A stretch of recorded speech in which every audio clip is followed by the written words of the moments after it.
with all those other cool things, your payment will only be $800 a month at 60 months. I can only afford the $650. Let me guess.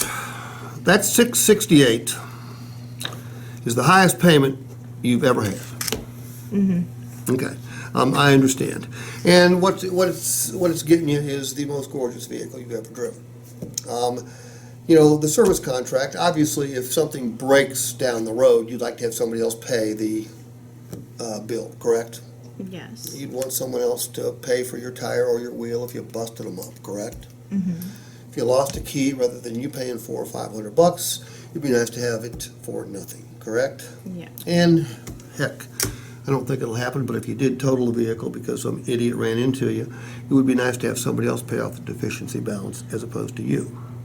So all the stuff in the 800 is worthwhile. It's just making the 800. That's the issue. What if I told you that you're really not going to pay $800 a month to drive this vehicle with all that protection, even though you're going to write a check for $800 a month? That'd sound a little bit nuts, wouldn't it? Mm-hmm. Let me explain what I mean. Look, everybody knows that automobiles and trucks depreciate, right? Mm-hmm. But not everybody knows that every time you write out a payment, there is a savings element to that payment, meaning much of that money's, or part of that money is coming back to you. Because here's what most people think. Most people think when they write that $800 check and they sign it and they make it out to the lender and they send it to said lender that the entire $800 stays right there. But that's not the case by any stretch of the imagination. Because once you make this $800 a month payment 60 times, what comes back in the mail to you? The title. The title. Except it's sort of a different title because now it's called free and clear because there's only one name on that title, and that's you. Look, this is a Traverse. $35,000 vehicle.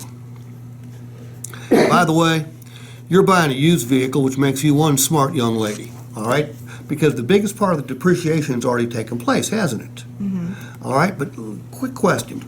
If you drive this vehicle like you think you will, you don't do anything special, you don't crash it, you don't trash it, what do you think that $35,000 vehicle will be worth 5 years from today?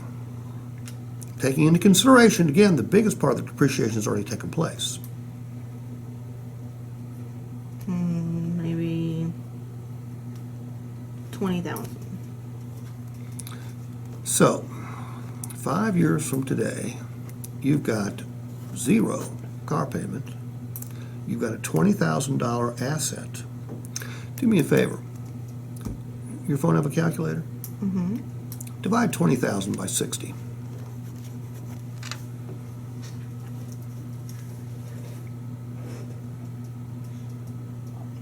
$333. Do you know what that $333 represents?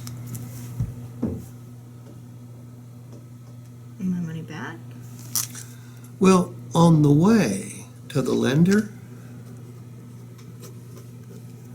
$333 ends up with your title, metaphorically speaking. So, rather than paying $800 a month to drive this car, it's going to cost you, well, what's 800 minus 333?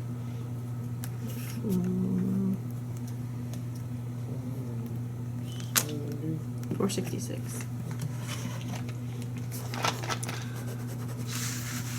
Cassandra, with a fully protected payment, your payment's only $466.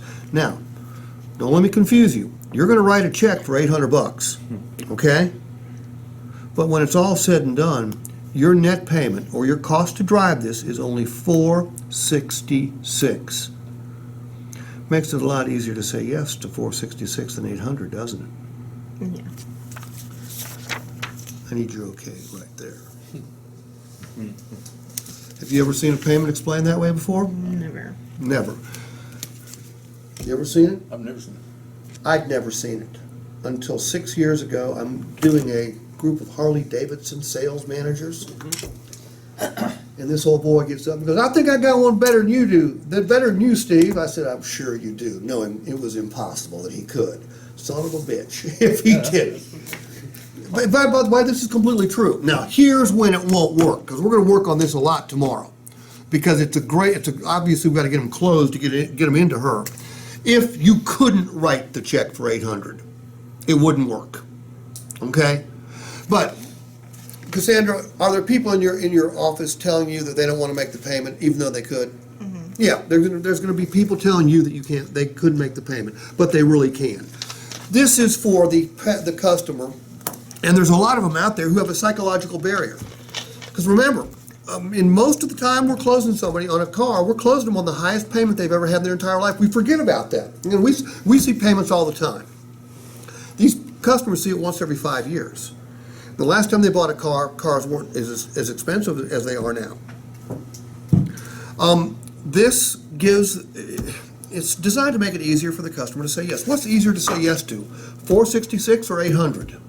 $466. I had a guy the other day go, what can I tell my wife it's only $466? I said, as long as you use the term net, sir, okay? You must use the term net.